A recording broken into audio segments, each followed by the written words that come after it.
যুক্তরাষ্ট্রের রিপাবলিকান প্রার্থী Donald Trump ও Democratic প্রার্থী কমলা হ্যারিস প্রথমবারের মতো নির্বাচনী বিতর্কে অংশ নেবেন বলে জানা গেছে। আগামী 10 সেপ্টেম্বর এটি অনুষ্ঠিত হবে বলে জানিয়েছে এবিসি নিউজ। আগামী নভেম্বরে যুক্তরাষ্ট্রে প্রেসিডেন্ট নির্বাচন অনুষ্ঠিত হবে। আসন্ন নির্বাচনে রিপাবলিকান পার্টি থেকে দেশটির প্রাক্তন প্রেসিডেন্ট ডোনাল্ড ট্রাম্পের সাথে প্রতিদ্বন্দ্বিতা করবেন ডেমোক্রেটিক পার্টির বর্তমান ভাইস প্রেসিডেন্ট কমলা হ্যারিস।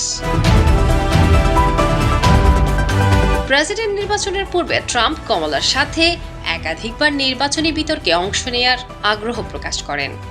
এর উত্তরে বৃহস্পতিবার 8 আগস্ট কমলা মিশিগানে অনুষ্ঠানে দেয়া সাক্ষাৎকারে বলেন তিনি ট্রাম্পের সঙ্গে নির্বাচনী বিতর্কে অংশ নিতে সম্মত। এমনকি তিনি তার প্রতিদ্বন্দ্বীর সঙ্গে একাধিক বিতর্কে বসার জন্য প্রস্তুত বলেও জানান।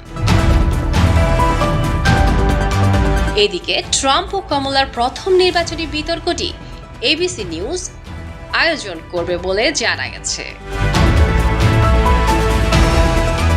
চলমান নিউ ইয়র্ক।